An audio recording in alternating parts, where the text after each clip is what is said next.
우리가 주기도문을 지난주부터 생각해 보기 시작했습니다. 지난번에 누가복음을 읽었죠. 누가복음에 나타난 주기도문은 제자들이 예수님께 요청하는 것으로 나옵니다. 주님, 기도 좀 가르쳐 주세요. 그래서 주님이 가르치신 기도가 주기도문이고요. 마태복음에는 예수님께서 그들에게 가르쳐 주셔서 외식하는 삶을 경계하라, 그런 의도로 말씀해 주세요. 주기도문은 예수님의 교훈의 핵심입니다. 마태복음 5장과 6장과 7장을 산산수훈 이렇게 부르죠. 산산수훈은 하나님 나라 백성의 삶의 원리, 새로운 법 이렇게 부르기도 하고요. 예수님께서 이 땅에 계시면서 가르쳤던 모든 교훈들을 집약적으로 보여주는 것이 산산수훈입니다. 그리고 그 산산수훈의 핵심이 바로 주기도문입니다. 그래서 주기도문은 예수님께서 정말 우리에게 가르치기를 원하셨던 기도의 방법이었던 것입니다. 기도에는 길이 있다고 그랬죠. 아무거나 막 기도하면 되는 것이 아닙니다. 또 사람에게 보이려고 칭찬받으려고 기도하는 것 아니다 말씀해 주셨고요. 또 중언부언하는 기도, 우리 하나님은 말을 많이 하도록, 그래서 막 되는 대로 이 말도 하고 저 말도 하고 그래야 하나님이 들으실 줄 아는데 그것도 아니라고 그랬죠.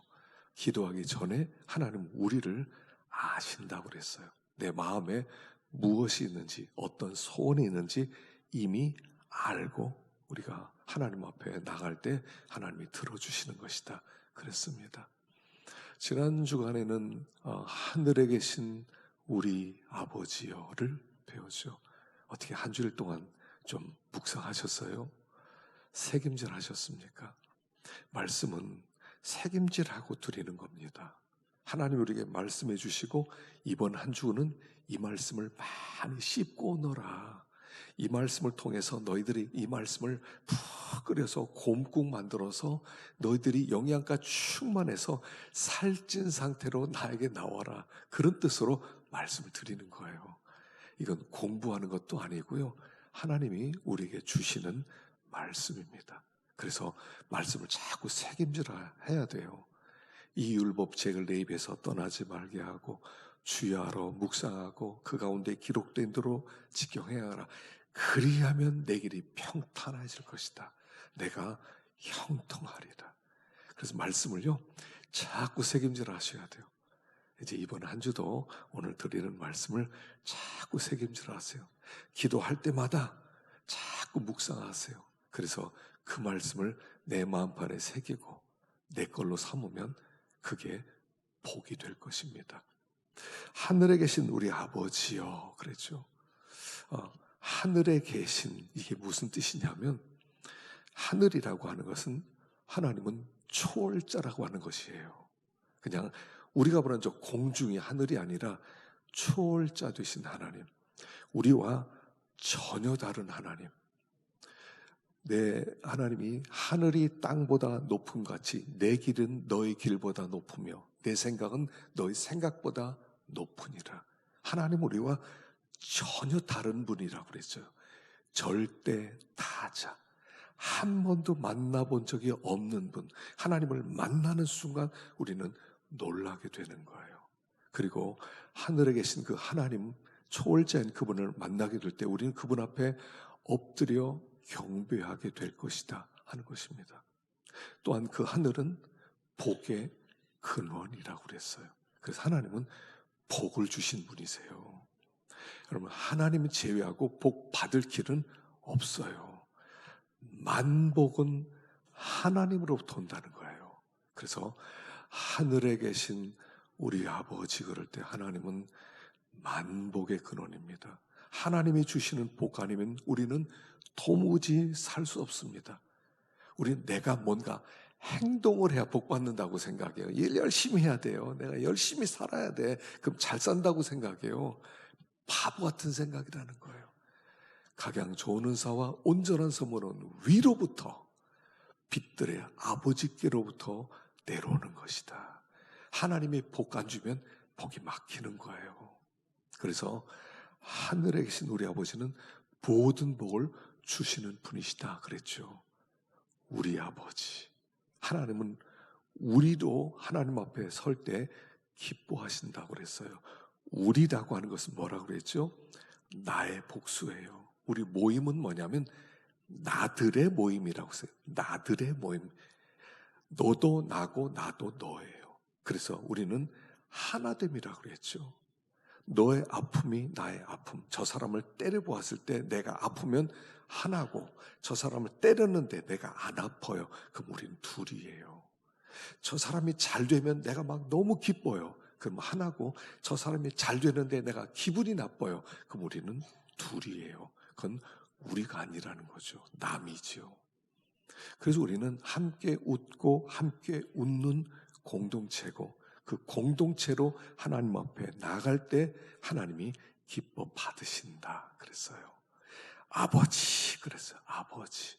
아버지는 생명의 근원이에요. 아버지가 나를 낳으셨거든요. 내 세계 생명을 주신 분이세요. 그래서 나에게 생명을 주신 아버지는 나를 너무 사랑해요. 나를 책임지고 나를 보호하고 나를 인도하고 항상 내 곁에 계세요. 그래서 하늘에 계신 우리 아버지 할 때 그분은 내 곁에서 나를 도우시고 책임지시고 붙드는 분이라는 것을 먼저 믿고 나가라는 거예요. 믿고 나가라. 그러니까 이 기도 속에는요, 초월과 내재가 함께 있어요. 우리가 하나님을 자꾸요, 내 편 만들려고 그래요, 사람들이. 하나님 아버지시죠? 내 친구죠? 내 옆에 계세요? 나를 좀 도와주세요? 그래서 하나님을 자꾸 내 사람으로 만들려고 그래요. 그걸 경계하는 것이 하늘에 계신 초월자를 강조하는 거고, 하늘에 계신 너무 초월자를 강조할까봐 그분은 근데 곁에 계신다. 그래서 함께 초월과 내재가 함께 있는 호칭이 하늘에 계신 우리 아버지 그랬어요. 그래서 하늘에 계신 우리 아버지, 관계를 먼저 바로 하고 기도를 시작해라 하는 것을 지난 시간에 배웠죠.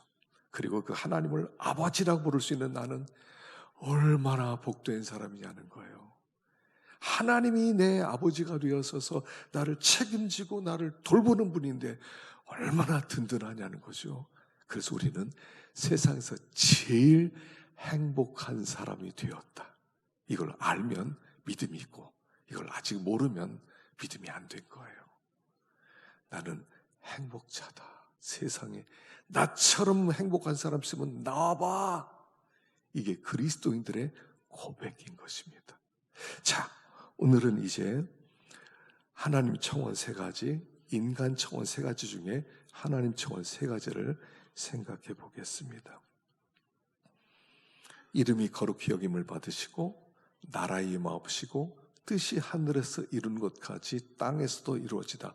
하나님이 우리에게 요구하는 소원을 말하는 거예요. 나는 너희들이 이렇게 기도했으면 좋겠다. 이름이 거룩히 여김을 받고 나라가 임하고 뜻이 이루어지기를 정말로 너희들이 소원했으면 좋겠다. 이게 하나님 청원이고요.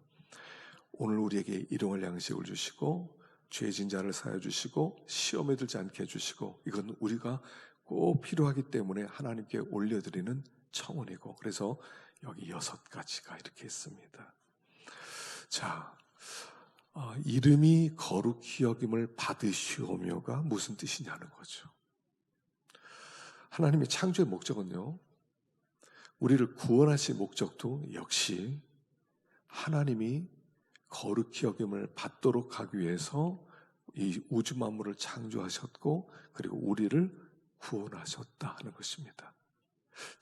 이사야 43장 21절 한번 읽어볼까요? 이사야 43장 21절 한번 큰 소리로 읽어보십시다. 시작. 이 백성은 내가 나를 위하여 지었나니 나를 찬송하게 하려 함이니라. 아멘. 이 백성은 내가 지었는데 나를 찬송하도록 하기 위해서 나를 지었다라고 말씀하세요. 우리의 존재 목적이 뭐냐면 하나님을 거룩하게 만드는 거예요. 하나님의 이름을 거룩하게 하는데 거룩하게 한다는 것은 뭐냐면 하나님을 영광스럽게 한다, 이런 뜻이에요. 여러분, 거룩이란 이 단어도요, 굉장히 특별한 단어예요. 여러분, 성경은요, 특별한 단어들이 많아요. 근데 그것은 전혀 우리가 경험해보지 못한 인간 세계에 없는 개념들이에요. 하나님은 거룩하시다. 거룩히 여김을 받는다. 거룩이란 구별되다, 이런 뜻이거든요. 차원이 다르다, 이런 뜻이에요. 차원이 다르다. 그래서 하나님이 거룩하시다 할 때는 우리와 전혀 다르다 하는 거예요. 우리는 그 거룩한 존재를 세상에서 본 적이 없어요. 어떤 사람도 거룩한 사람이 없어요. 거룩한 하나님이 우리 속에 옴으로 말미암아 우리가 거룩한 자가 되는 것이지, 원래 우리는 거룩한 존재가 아니에요. 거룩이라는 단어도 이 땅에 찾아볼 수 없는 그런 개념이거든요. 그래서 이 개념과 가장 유사한 게 영광이란 단어죠. 여러분, 영광이란 무슨 뜻이냐면 무겁다, 이런 뜻이에요. 무겁다. 너무 무거워서 들 수가 없다. 너무 중요해서 말로 표현할 수 없이 중요하다, 이런 뜻이에요. 그래서 하나님의 이름이 거룩히 여김을 받으시오며 할 때는 하나님이 무거워서 가장 귀한 분으로 여김을 받기를 원합니다, 이런 뜻이에요. 이것이 우리가 부름받은 목적이라는 것입니다. 자, 그런데 여기 이름이 거룩히 여김을 받는다고 그랬거든요. 이름. 하나님의 이름이 있어요. 모세가 하나님께 와서 물어보죠. 하나님, 이름이 뭡니까? 내가 이스라엘 백성들에 가서 누가 나를 보냈냐고 물어보면 누구라고 대답할까요? 그랬을 때 하나님이 가르쳐준 이름이 여호와 그랬어요. 여호와. 이 여호와는 이름이 아니에요. 여호와는 한마디로 이런 뜻이에요. 난 이름이 없어, 이런 뜻이에요. 영어로 I am that I am 그랬죠. 나는 나야. 다른 말로 나는 나로 존재해, 그런 뜻이에요. 여러분, 이름이라고 하는 게 뭐냐면 어떤 존재를 규정하는 거예요. 규정하는 거예요. 김춘수 씨가 쓰인 꽃이라는 시가 있죠. 내가 너 이름을 부르기 전까지 너는 하나의 몸짓에 불과했다. 그리고 내가 너를 부르는 순간 너는 나에게 와서 꽃이 되었다. 이렇게 시작하는 거 있죠. 꽃이 있어요. 근데 꽃이라고 이름을 주기 전까지는 그냥 이건 물체예요. 근데 이름을 주는 순간 규정이 되는 거예요. 아담이 에덴 동산에서 동물에 이름을 주지요. 동물들이 오면 너 코끼리, 너 기린, 너 호랑이, 너는 늑대, 이름을 주는 거예요. 이름을 주면 규정이 되는 거예요. 근데 우리 하나님은 규정할 수 있는 분이 아니에요. 하나님은 이런 분이야 라고 말 못해요. 하나님은 어떤 분으로 규정하는 순간 그분은 무한한 분이 되지 않는 거거든요. 그래서 하나님은 이름이 없어요. 근데 성경에 이름처럼 나타나는 게 있죠. 여호와 이레, 준비하신다. 여호와 샬롬, 평안함을 주신다. 여호와 니시, 하나님은 기뻐하시다. 여호와 삼마, 난 너와 함께 있다. 여호와 라파, 나는 고친다. 이것은 이름이 아니라 하나님이 어떤 일을 하는 분인 것을 보여주는 거지 이름은 아닌 거예요. 그래서 여호와 이럴 때는 나는 나로 존재해, 나를 규정하려고 하지 마, 이런 뜻이에요. 그래서 여기 이름이 거룩히 여김을 받는다 그럴 때는 어떤 뜻이냐 하면 그것은 하나님의 존재 자체예요.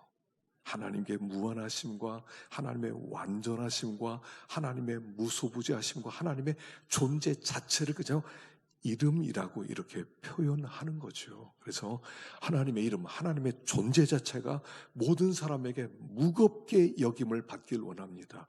당신은 참 무거운 존재로 여김을 받길 원합니다.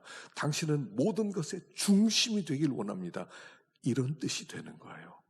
그래서 우리 하나님은 무거운 분, 중요한 분. 십계명제 3계명에 보면 여호와 이름을 망령되이 일컫지 말라. 이것에 반대되는 말이에요. 망령되이 일컫는다는 것은, 망령되이 있는 것은 가볍게 여긴다는 거예요. 신앙은 뭐냐면 하나님이 나에게 무거운 분이 되는 거예요. 하나님 나에게 가장 중요한 분이 되는 거예요.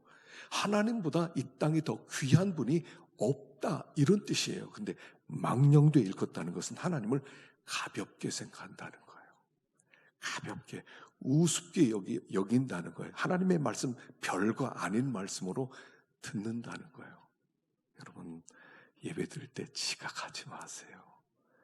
하나님을 지각하는 것은 가볍게 여기는 거예요. 그러니까 지금 하나님 바쁜데 내가, 물론 그런 마음은 아니겠습니다만 가볍게 여기는 거예요. 무거우면, 중요한 분이면 내가 하나님 앞에 지각할 수 없어요. 제가 몇 번 강조합니다. 무거운 분이세요. 하나님은 무거워요. 내 중심에 이게 있어야 돼요. 여러분, 이번에 대만에 지진이 일어났거든요. 7.2인가 아주 굉장히 무서운 그런 지진으로 많은 피해를 입었어요. 근데 그 타이베이 101이라는 빌딩이 있거든요. 높이가 503m예요. 101층. 세계에서 9번째 되는 그런 빌딩이, 지진이 있는 거기에 갔는데 이게 상처를 안 입었대요. 이게 무너지지도 않고, 이게 무너지면 얼마나 큰 재난이었겠습니까? 근데 이게 단단히 세워졌대요. 흔들리긴 했대요. 근데 안 무너졌대요. 이게 어떻게 안 무너졌느냐 보니까 그 빌딩 가운데 댐퍼보이라고 하는 690톤 정도 되는 엄청나게 쇳덩어리가 하나 있답니다. 쇳덩어리를 이렇게 건물에 연결시켜 놨는데, 이게 건물이 흔들릴 때 가운데 반대로 가고 이쪽으로 하면 반대로 가고, 그래서 균형을 잡아줬대요. 균형을 잡아주니까 이 어마어마한 빌딩이 1m 50까지 흔들리더라도요 잡아준다는 거예요. 이 무거운 것이 하나님을 귀히 여기잖아요. 마음의 중심이 잡히는 거예요. 하나님이 딱 무거운 분으로 나한테 딱 하면 흔들리지 않아요.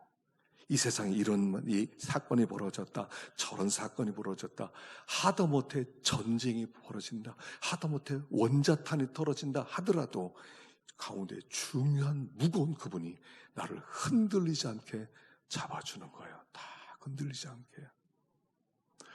그래서 하나님을 영화스럽게 한다, 하나님을 거룩하게 한다, 하나님은 나의 가장 중요한 분이시다, 하나님 가장 무거운 분이시다, 하나님은 내 삶의 최고로 귀한 분이다, 바로 이것이 바로 하나님을 거룩하게 하는 것이다 하는 거예요.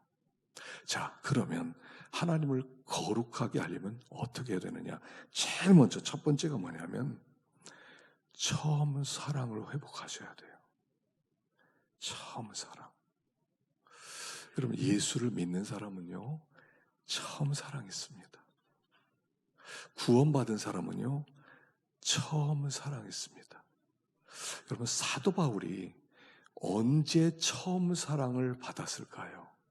처음 사랑 언제 받았을까요? 다메섹 도상이지요.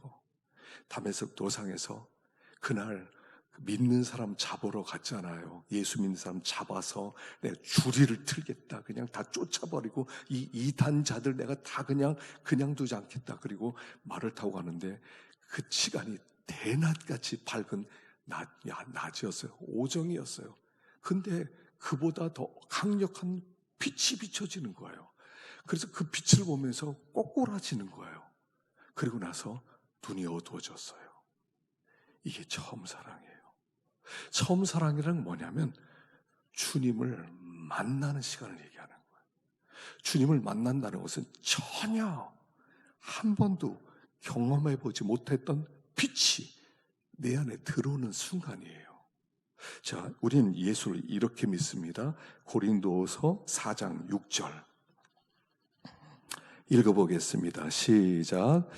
어두운 데에 빛이 빛이라 말씀하셨던 그 하나님께서 예수 그리스도의 얼굴에 있는 하나님의 영광을 아는 빛을 우리 마음에 비추셨느니라. 자, 하나님이 우주 만물을 어떻게 창조했냐면 이렇게 창조했죠. 빛이 있어라, 이거부터 시작했어요.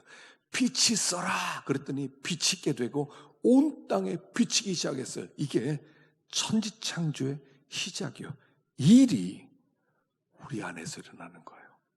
하나님께서, 그 하나님이 어두운 데 빛이 비춰라 하시던 그 하나님께서 예수 그리스도의 얼굴에 있는 하나님의 영광을 아는 빛을 우리 마음 가운데 비춘 사건, 우리에게 오셔서 빛이 있어라 할 때 그 빛이 우리 안에 확 비춰지는 거예요.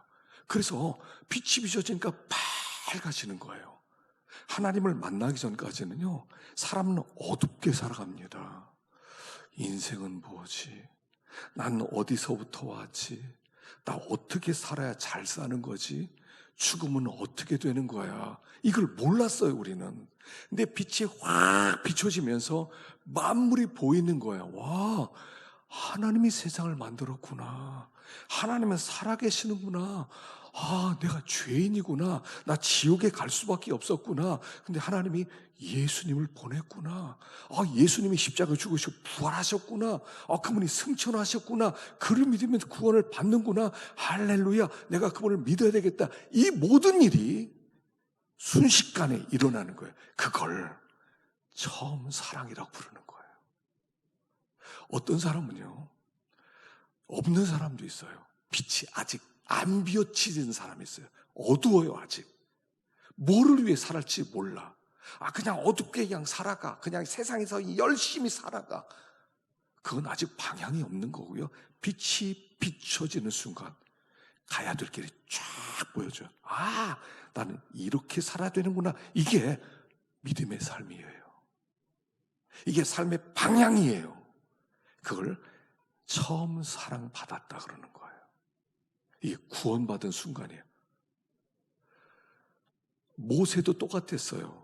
모세가 언제 주님을 만나요? 출애굽기 3장에서 만나거든요. 그가 이집트에서 왕자로 40년을 살고, 그리고 쫓겨나서 40년 동안 광에서 목동으로 살잖아요. 그래서 양을 치러, 그날도 여보 나 이제 양 치러 갔다 올게. 예, 잘 다녀오세요. 조심하세요. 알았어 하고 한참 가는데 저기에 떨기나무가 있는데 막 불이 붙었어요. 그 당시에 광야에는 떨기나무에 불 붙는 건 비일비재했어요. 왜냐하면 뜨거우니까. 그건 조금만 하면 불이 붙거든요. 그래서 불이 붙어서 아, 금방 꺼지겠구나 그리고 갔어요. 한참 양을 치고 저녁 때쯤 더러운데 계속 불이 타오르는 거예요. 이거 뭐지? 아니, 이런 건 본 적이 없어. 그리고 가까이 갔어요. 가까이 해서 가는 순간 하나님의 음성이 들려요. 모세야, 모세야. 네가 선 곳은 거룩한 곳이니 내 발에서 신을 벗으라. 하나님을 만나요. 빛이 비춰지는 거예요. 이게 처음 사랑이에요. 많은 사람이 예수를 믿고 이 처음 사랑을 잊고 살아가요. 빛이 비춰졌다는 것. 빛이 비춰져서 내가 어떻게 살아야 될 사람이라는 것, 이걸 잊고 살아가요. 왜냐하면 먹고 사는 일에 빠져가지고 무엇을 먹을까, 무엇을 마실까, 무엇을 입을까, 어떻게 살아야 되지. 빛은 비춰졌는데, 우리에게 분명히 가야 될 길을 보여주셨는데, 너는 하나님을 영화롭게 할 자야. 넌 하나님을 거룩하게 할 자야. 넌 이 믿음의 길을 걸어가야 돼. 이걸 받아서 주님 감사합니다. 이제부터 이 길 걸어가겠습니다. 그리고 믿음으로 살기만 하면 그때 하나님이 예비한 모든 축복을 다 받는데, 이거 다 제쳐놓고 하나님 내 힘으로 살아갈게요. 그냥 아유 하나님이요, 나 못 믿겠어. 나 내 힘으로 살아갈게. 나 열심히 일해서 돈 벌어가지고 내가 먹고 사는 거 책임질 테니까 천국이나 보내주세요. 이러고 살아간단 말이에요. 처음 사랑 다 버리고 살아간단 말이에요. 고생 직사하게 살아가요. 부끄럽게 살아가고 있다는 거예요. 부끄럽게.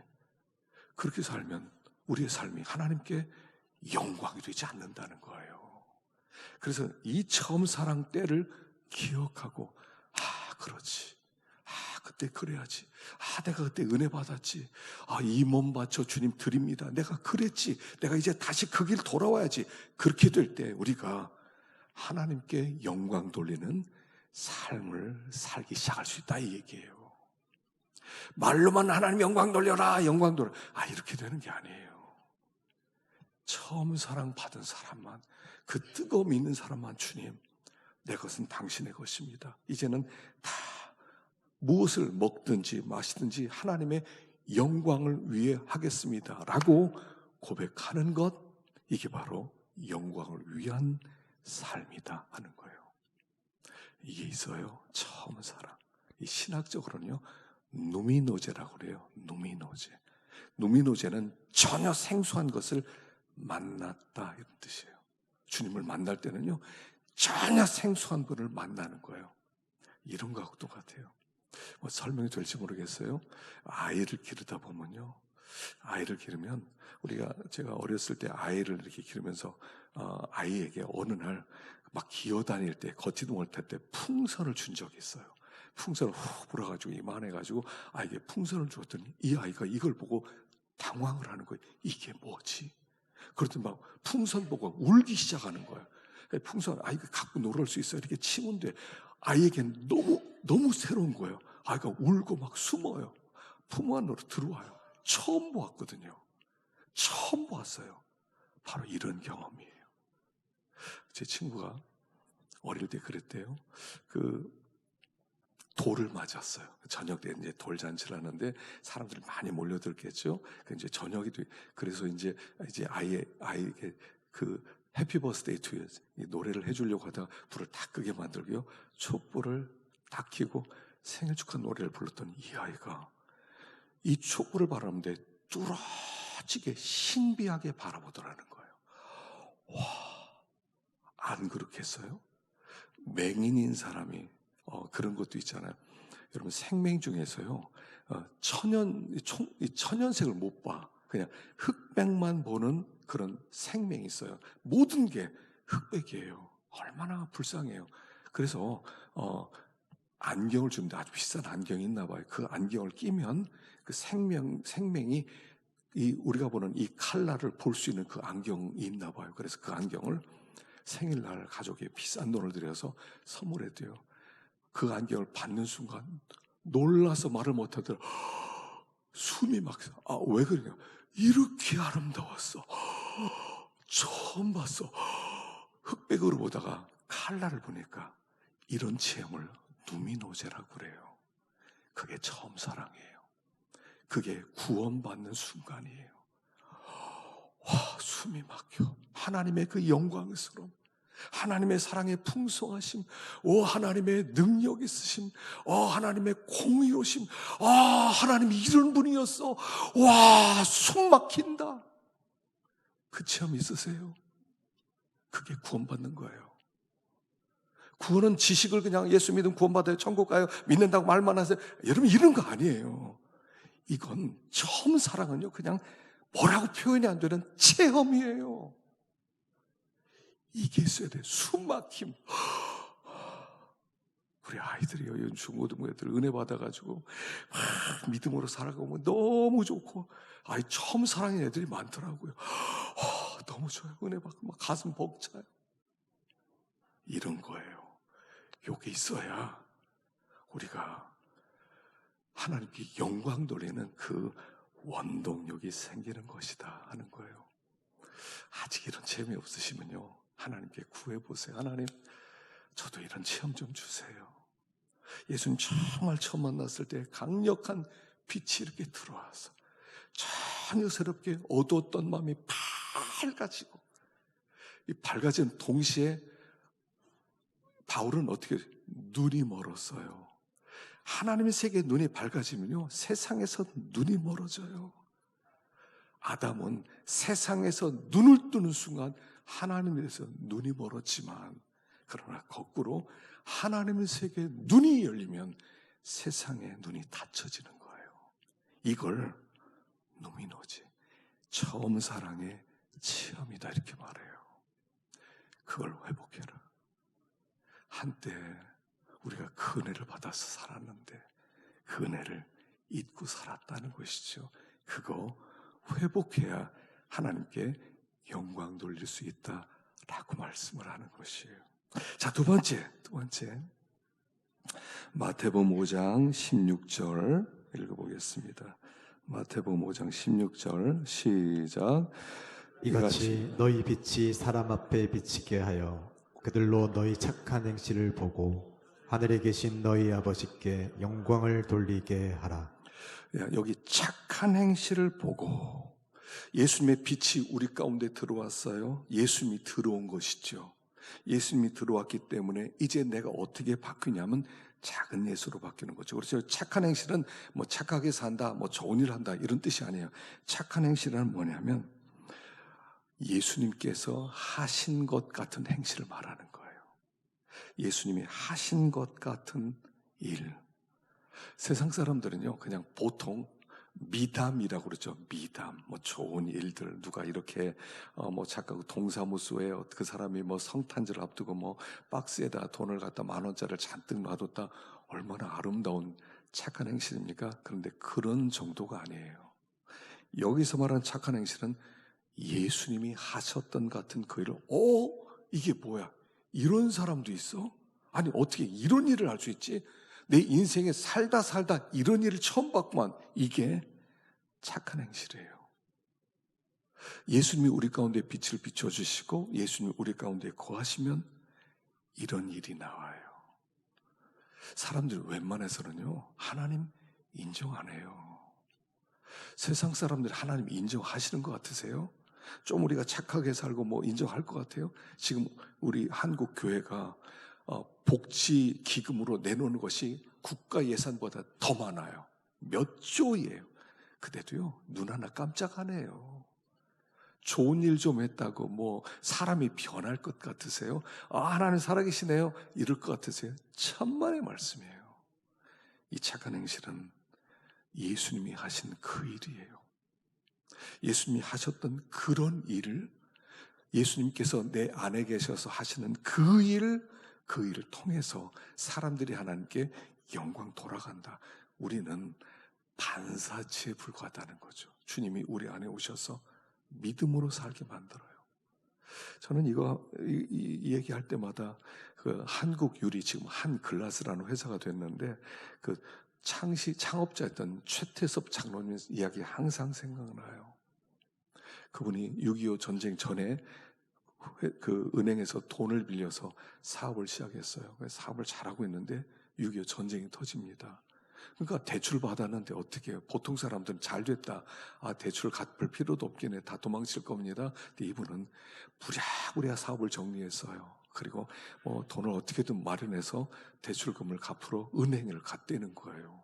갔더니 은행이 막 이제 피난 가려고 준비한 짐을 막 싸고 있는데 대출 돈 갖고 왔다니까 바빠 죽겠는데 이거 갖고 왔냐고.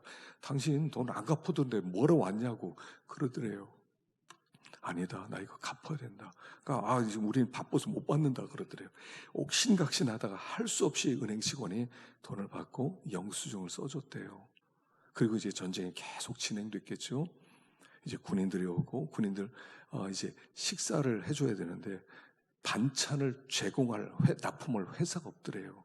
그래서 이 최태섭 장로님에게 옛날에 사업을 했으니까 이거 한번 해보라고 그러더래요. 생선을 좀 납품해달라고 하더래요. 돈이 하나도 없는데. 그래서 공장 짓고 뭐 배 사고 이거 다 하려고 하니까 그 당시에 돈이 2억 원이 들더래요. 2억 원이. 그래서 막상 그냥 그 부산에 와 있는 은행을 찾아갔답니다. 돈 2억 빌려달라고. 그 은행이 미쳤다고. 지금 이 전쟁통에 무슨 당신 뭘 믿고 돈 빌려주냐고. 그래서 영수증을 보여줬대. 이거 내가 옛날에 돈 갚고 가는데 나는 신용 꼭 있는 사람이다. 그러니까 그 사람이 이러더라고요. 당신이 그 기적 같은 사람이군요. 이런 일 우리 은행 만들고 처음 보았습니다. 그리고 이 사람을 그 가장 높은 사람 데려가더니 그다음부터는 이유 없이 2억을 그냥 신용담보로 신용 믿고 좀 빌려주더래요. 그리고 그게 후에 한국 요리의 기초가 되었다는 얘기예요. 기적 같은 사람이에요. 세상과 전혀 질이 다른 사람이에요. 질이 다른 사람. 이게 착한 행실이에요. 좋은 일 좀 하는 게 아니에요. 그런 정도는 하나님 모르는 사람도 다 할 수 있어요. 그러나 착한 행실은 주님 모신 사람만 할 수 있는 일이에요. 주님이 그 안에서 그 사람을 사로잡고 그 사람을 이끄는 사람만 할 수 있는 그런 일. 이게 진짜예요. 이게 진짜 그리스도인이 되는 거죠. 그래서 착한 행실을 나타낼 때 사람들이 하나님께 영광 돌리게 된다 이거죠. 자, 세 번째 유다서 1장 20절입니다. 유다서 1장 20절 시작. 사랑하는 자들아, 너희는 너희의 지극히 거룩한 믿음 위에 자신을 세우며 성령으로 기도하며. 자, 세 번째는요, 하나님께 영광이 돌아가게 하려면 내가 여기 거룩한 믿음 위에 자기를 건축해야 돼요. 건축하는 일. 신앙생활은요, 교회 왔다 갔다 하고 뭐 이렇게 봉사하고 착한 일 이런 정도가 아니에요. 내가 예수님처럼 변화돼 간 일이에요. 예수님의 성품처럼 변화되어서 점점 더 예수님화 되어 가는 일, 이게 신앙생활이에요. 그래서 내가 예수님처럼 변하면 사람들이 나를 보면서 예수님처럼 보게 된다는 거예요. 예수와 같네. 저 사람 예수님인가? 우리를 보면서 예수님을 보게 될 때 하나님께 영광이 돌아가요. 그러면 우리가 건축해야 될 그 예수님의 성품은 무슨 성품이냐는 거예요. 예수님의 무엇을 닮아가야 돼요? 우리가 다 예수님 닮고 싶어 하잖아요. 무엇을 닮아가야 돼요? 한 가지밖에 없어요. 여러 가지 지혜, 지식, 거룩, 선, 의, 사랑지를 닮아갈 게 많아. 근데 결국 그 모든 결론은 하나로 나와요. 그게 뭐냐면 순종이에요. 여러분, 예수님 닮으면 예수님처럼 순종하게 돼요. 이게 어려워요. 이게 하나님의 사람으로 만들어져야만 나올 수 있는 게 순종이에요. 순종은 흉내낼 수가 없어요. 예수님은 순종하셨어요. 하나님께 완전히 순종하셨어요. 하라고 하는 모든 일을 다 이루었어요. 테텔레스타이, 다 이루었다. 하나님이 하라고 하는 모든 일을 내가 다 이루었다. 다 순종했다. 이게 주님의 성품의 핵심이에요. 다 순종. 그런데 이 순종을 방해하는 게 내 안에 있죠. 그게 뭐죠? 거역이에요. 우리는 취미가 거역이에요. 우리의 성품은 거역이에요. 싫어, 나 안 해, 나 못해, 내가 뭐하라 그래요, 나 안 해. 이게 나예요. 인간의 본성은 거역이에요. 거역, 반항이에요. 죄는 뭐예요? 자기를 하나님 자리에 두는 거예요. 하나님과 비견하리라. 하나님 나와 보라 그래, 나와 1대1 한번 맞짱 떠. 이게 사람의 교만함이에요. 사람은 절대 순종이 안 나와요. 그래서 나를 쳐서 복종시키는 거예요. 거역하는 마음. 집에서 특별히 우리 남자들이 그런 게 좀 강하죠. 집안에서 부인이 여보 이렇게 싫어, 나 그렇게 안 해. 그거 많이 듣던 얘기 아니에요? 여보 양말을 벗으면 좀 제대로 좀 벗어라. 좀 뒤집어 놓지 말고. 싫어, 나 그렇게 안 해. 얼마나 여기까지 왔습니까? 저도 그랬어요. 남 얘기가 아니고요, 제 얘기예요. 문을 밀고 가세요. 꼭 밀어야 돼? 땡기면 안 돼? 한번 땡겨 보는 거예요. 좌측으로 가라. 꼭 좌측으로 해야 돼? 오른쪽으로 가면 안 돼? 이게 인간의 본성이에요. 그러니까 거역하는 것 가지고는 하나님께 영광이 안 돌아간다는 거예요. 이름이 거룩히 여김을 받으시오며 할 때는 우리 하나님께서 너희들이 나에게 영광을 돌려갈 때 네네 알았습니다 까짓 거 그런 거 하죠. 이렇게 되는 게 아니에요. 네가 죽어야 돼, 이런 뜻이에요. 너 거역하는 거 죽고 너 종이 돼, 너 머슴이 돼야 돼. 하나님 앞에서 말씀하면 내하고 순종할 수 있어야 돼. 거기까지 주님 좀 닮아가봐, 이렇게 얘기하는 거예요. 우리가 주님 닮아갈 때 순종만 할 수 있다면 하나님은 우리를 통해서 엄청난 역사를 이루어 가실 거예요. 사실은요, 우리가 그걸 못하니까 쓰지를 못하는 거예요. 쓰지를 못해.